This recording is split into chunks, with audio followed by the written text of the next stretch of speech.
अस्सलाम वालेकुम जी दोस्तों, उम्मीद है कि आप खैरियत से होंगे। आज हम इंस्टॉलेशन कर रहे हैं 2 टन की हायर की कैबिनेट एसी। इसका जो कॉपर पाइप है वो हमने तैयारी में हमारे एयरफ्लेक्स हैं, और जो इस वक्त वीडियो बनाने का असल मकसद है वो एक छोटा सा पार्ट्स है जिसे आम कारीगर रद्दी में फेंक देते हैं, कूड़े में फेंक देते हैं, इसको इस्तेमाल नहीं करते।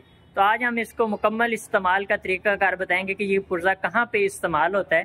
तो ये जो सबसे पहले हम सरसरी साहब को ये बता दें, इसका ड्रेन पाइप, इसकी मेन वायर और इसकी कंट्रोल वायर, ये इसके कॉपर पाइप हैं, ये इसका कंट्रोल पैनल, और इसका जो अंदर वहाँ पे ये आपको नज़र आ रहा होगा, वहाँ पे ये इंस्टॉलेशन होना। और उसके लिए हमें इसको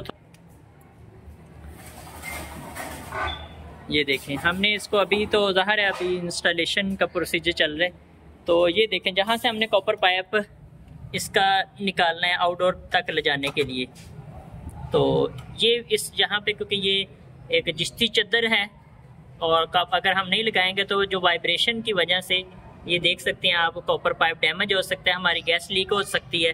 तो इस वजह से कंपनी ने ये पार्ट्स दिया होता है इसके लिए कि इसको यहाँ पे आप इजीली फिट कर दें।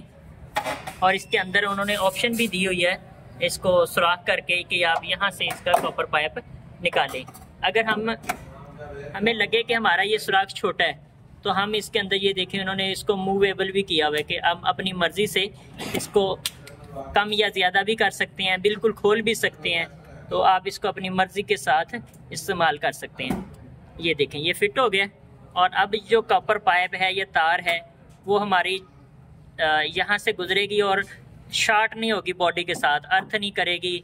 हमारा कॉपर पाइप जो है गैस वगैरह भी लीक नहीं होगी। ये एक छोटी सी इन्फॉर्मेशन थी। अगर हम चाहें तो इसको भी अंदर की तरफ से दोबारा फिट कर दें कि हमें जितना सा सुराख चाहिए, कम बड़ा छोटा जो भी है, वो हम इसके ज़रिए कर सकते हैं। ये देखें, ये वाली चीज़ एक लोहे की एक चद्दर थी जो हमने यहाँ से ऑलरेडी निकाल चुके थे। तो इंशाल्लाह उम्मीद करता हूँ कि वीडियो आपको अच्छी लगी होगी। बहुत शुक्रिया। अस्सलाम वालेकुम।